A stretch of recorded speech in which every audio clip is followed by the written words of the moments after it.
The senator from Florida is recognized.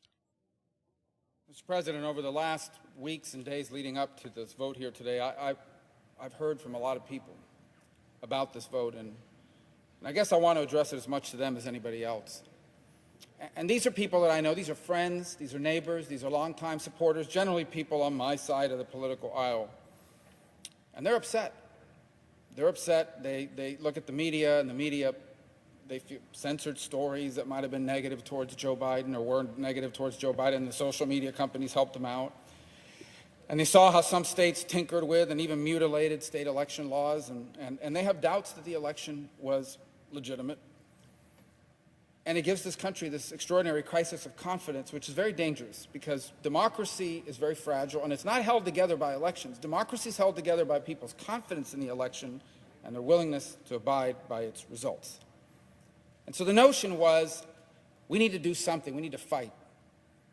And several of my colleagues have adopted the idea, and I respect it, that they're going to object. Now listen, it's important to understand something. Even the people objecting in the Senate recognize that it's not going to pass. It's not going to change the outcome, but it's going to send a message, and it's going to make a point. The problem is, I think it's a terrible idea at this moment. Just hours ago, a young lady died in this Capitol. That means somebody somewhere in this country got a phone call that their daughter was dead. Daughter was going to a political rally, she is dead. Died in this Capitol, somewhere not far from where we are standing. We had police officers, the men and women that we walk by every single day that guard the doors and we say hello to, out there with riot gear, getting spit on and attacked. Today, not 10 weeks ago, just a few hours ago. And I think it's important to think about all those things on a night like tonight and everything that's happened. You know, I wouldn't even be here today. I doubt very much where I would even have been interested in politics had it not been for my grandfather. He died when I was 14, but I grew up at his knee. He would sit on the porch, he would smoke 3 cigars a day, and he loved history. He was born in 1899 in rural Cuba. It was still governed by the United States. It was a protectorate. 3 years later, it gained its independence and became a republic. During my grandfather's first 60 years of life, he saw his country have an armed insurrection after a contested election, multiple presidents go into exile, 2 military coups, and the rise of a Marxist dictator, a tyranny that stands to this day. My entire life, I have lived with and next to people who came to America because their country was chaotic and their country was unsafe.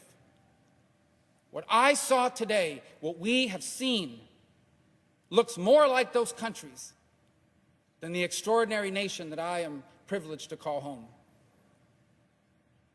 And I think about the mockery that it makes of our country. A lot of people, oh, well, China. No, let me just say something. In all modesty, no one here has worked harder on the issue of China. They hate my guts. I'm sanctioned, twice sanctioned. I don't know what they're sanctioning, double sanctioned, and I can't travel there. I wasn't planning to anyway. China's laughing. They're loving this tonight. In Beijing, they're high-fiving because they point to this and say, this is proof the future belongs to China, America's in decline. Vladimir Putin, there's nothing Vladimir Putin could have come up with better than what happened here. Makes us look like we're in total chaos and collapse. Not to mention the Ayatollah, who's probably bragging, if he has buddies, to his buddies, look what's happening to the great Satan. I think politics has made us crazy. Everybody in this country has lost their minds on politics. And we have forgotten that America is not a government. America's not a president. America's not a Congress. Let me tell you what America is. America's your family. America's your faith. America's your community.